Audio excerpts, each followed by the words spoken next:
मैं क्या बताऊं आपको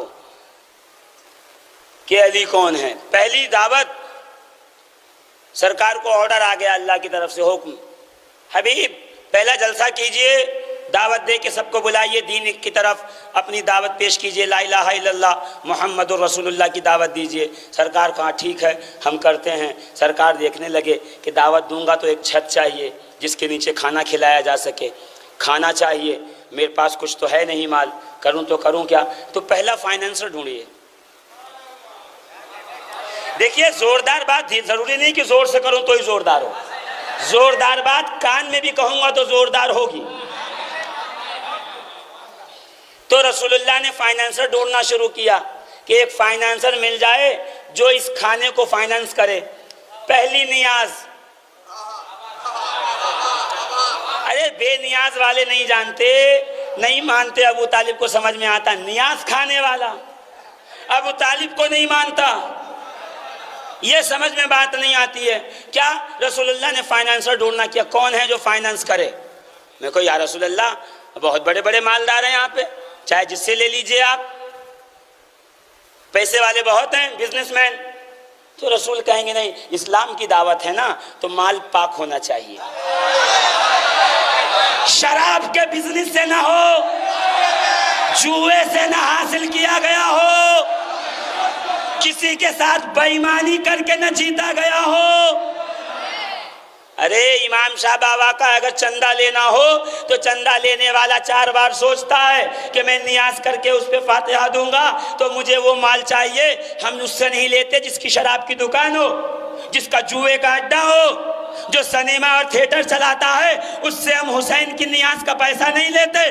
तो मैं और आप इतने होशियार कि उस माल से बचते हैं जिसमें हराम शामिल हो। तो इस्लाम की पहली दावत में किसी काफिर का माल लगेगा।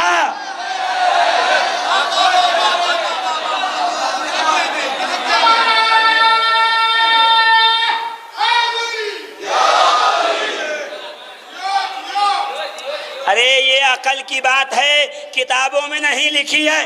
अकल तो अल्लाह ने दी है ना, क्या वो भी किताबों से लोगे उधार। हराम का रसूल के पास से गुजर कहाँ है? नहीं, का सबसे पाक माल का, बहुत से पाक माल वाले हैं, बहुत लोग हैं जिनके पास पाक माल है, इसलिए कि दुनिया में कम से कम 7 नेक लोग तो होते ही हैं ना, तो उनका माल ले लीजिए। कहीं जो सबसे पाक हो। तो नजर रिसालत अबू तालिब पे पड़ी, कर लो, जिस घर में मैं खा रहा हूं उससे पाक कहाँ होगा। का चचा दावत करनी है तो चचा ने कहा होगा लो पैसे। चचा ने पूछा होगा क्यों? अरे 50 रुपया बेटा, सगा बेटा मांग ले 100 रुपया तो आप पूछते हो क्या करेगा, कहाँ खर्च करेगा, क्या खरीदेगा? पूछते हो कि नहीं पूछते हो? तो इतनी बड़ी दावत के लिए जब माल मांगा होगा तो उठा के दे दिया होगा, पूछा होगा किस लिए, तो बताया होगा कि वही आई है कलमे की दावत के लिए, तो माल दे देना ही इस बात का निशान है कि अबू तालिब कलमे पे भरोसा करते थे।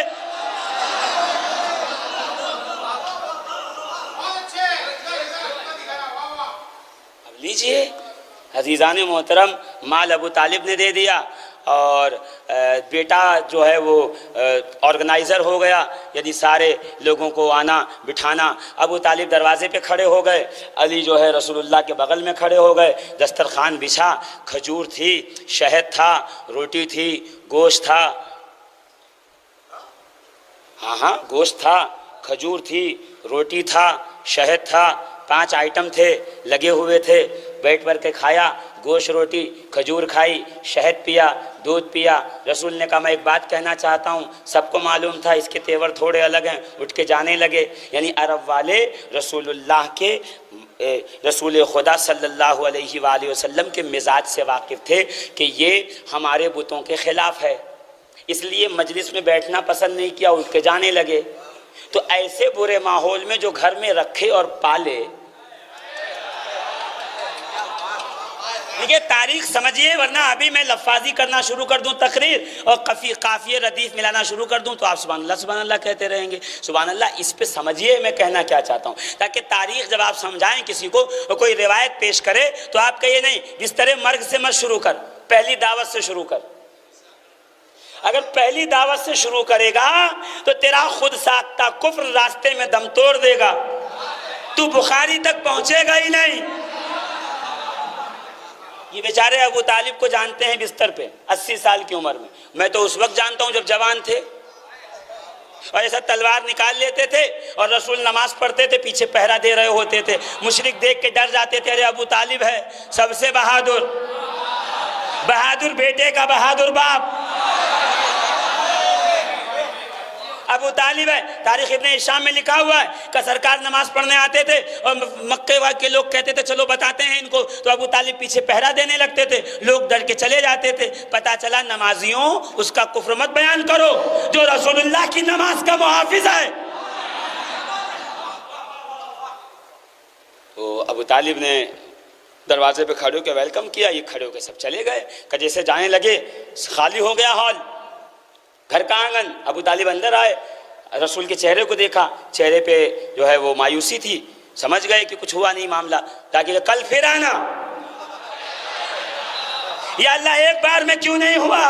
का एक बार में इसलिए नहीं किया गया कि पहले दिन तो रसूल ने ख्वाहिश जाहिर की थी, कल कोई कह देगा तावील में, क्योंकि भतीजा बहुत प्यारा था इसलिए उसको बात को ठुकरा नहीं सके। अरे दूसरी बार तो भतीजे ने कहा ही नहीं था, अबू तालिब ने खुद कह दिया कल आना,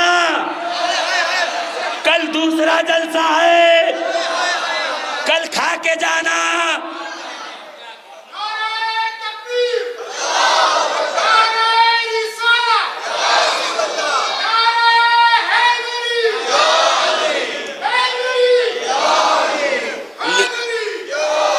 लीजिए, दूसरे दिन फिर आए, फिर खाया, फिर चले गए।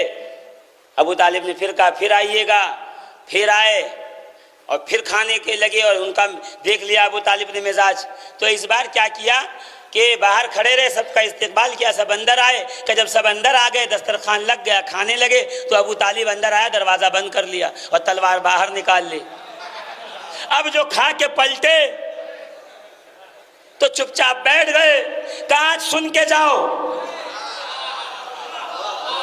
तो खा के चले जाने वाली कौम बहुत पुरानी है, नए लोग नहीं हैं। पहली लोरी जनाब अबू तालिब अलैहिस्सलाम ने दी, और कहते क्या हैं हजूर का बायां रुखसार चूम कर। अभी नज़ूल वही को 40 साल बाकी हैं और पूरा जजीरा अरब फतरतुल वही से गुजर रहा है। ठीक, लफ्ज़ नबूवत से कोई आशना ही नहीं है। तो पहले उठाया और बाएं रुखसारे पर जब बोसा दिया तो यूं लहरा कर कहा अंतन नबी मोहम्मदू अल्लाह अगर मुसव्वदू सुभान अल्लाह मुसव्विदीन अकारिमिन ताबू व ताबल मौलिदू नेमल अरूमत अस्लुहा व अमरुल खिदमुल औहदू व अन्नी तुजामुल लब अमुत व अनशुजाउल इरबदू सुभान अल्लाह व बनु अबी का अन्नहुम उसदुन का अन्नहुम उसदुल अरीना तवक्कदू। ये पहली लोरी है। हाय हाय हाय, जरा उसके तर्जुमा कर दे जो अभी इशार आपने। शेर ये अंतन नबी मोहम्मद, अभी कुरान भी खामोश है, वही भी खामोश ये है। नबी मोहम्मद सल्लल्लाहु अलैहि वसल्लम, ऐ नबी मोहम्मद, ऐ मोहम्मद अंतन नबी मुसम्मदू, तू सिर्फ नबी नहीं नबियों का भी सरदार है। सुभान अल्लाह। लिमुसव्विदीन आकारिमिन ताबू व ताबल मौलिदू, तेरे हुस्न की वजह जितनी है, हाय हाय, तूने जहाँ कदम रखा है उस जगह को भी रोशन कर दिया। वाह वाह वाह, नेमल अरूमत वस्लुहा, तू ऐसा ही होना चाहिए था। तेरी असल और नस्ल, तेरे अजदाद करीम इतने बुलंद हैं कि आसमान के सितारे भी उनकी बुलंदी को नहीं पहुंच सकते। वाह वाह वाह। और अगर कोई मुझसे हवाला पूछे, कोई मुझसे हवाला पूछे कि मैं अपने हजरत रसूल करीम वसल्लम के ख़ानदान उज़्मा की कोई तारीख़ी हकीकत या कोई शवाहिद बयान करूँ, वो कहते हैं कि मैं कोई तारीख़ का वर्क नहीं पलटूँगा, मैं कोई इल्मी शवाहिद नहीं पेश करूँगा। उस हुस्न अज़मत को बयान करने के लिए अमरुल खिदमुल औहदू बतौर हवाला हज़रत हाशम को पेश करूँगा। और फिर कहते हैं रुखसारा चूम, फिर माथे पर बोसा दिया। अच्छा, कहा मैं देख रहा हूँ गाजी साहब यहाँ काबिल गौर बात है। और कह क्या रहे हैं, आने वाले हालात को देखकर हुजूर को जिस तरह हम आज़ान देते हैं कानों में, इस तरह सुना रहे हैं। वन्नी तुज़ामुल लमामुत, वो वक्त आएगा जब कुफ्र की यलगार सामने आएगी तो मैं अकेला सीना पेश कर दूंगा। अगरचे मैं बूढ़ा हो जाऊंगा, लेकिन आए मोहम्मद तेरे दुश्मनों से ऐसे लड़ूंगा जिस तरह कछार में बैठा हुआ शेर अपनी शिकार पर धाड़ता है, ऐसे ही काबू कर लेता है। मैं तेरे दुश्मनों को दबोच लूंगा। और ऐसा हुआ। वाह वाह वाह वाह वाह वाह वाह। जब हजूर को रोकते, और पहले हजूर खुद खामोश तबलीग करते, लेकिन सैयद आलम सल्लल्लाहु अलैहि वसल्लम का यूं बाजू पकड़ा, कहा छुप छुप के हकायक नहीं बयान किए जाते। फसदा बिअमरिक मा अलैका ग़िज़ाज़तन, सुभान अल्लाह, उठ सुभान अल्लाह। हर में बैतुल्लाह के अंदर खड़े होकर कहो ला इलाहा इल्लल्लाह, वाह वाह वाह। वल्लाहि ला यसिलु इलैका बिजमीहिम हत्ता उवस्सद फित तुराब दफीना, जब तक मेरे वजूद में सांस है कोई आंख तेरी तरफ नहीं उठ सकती।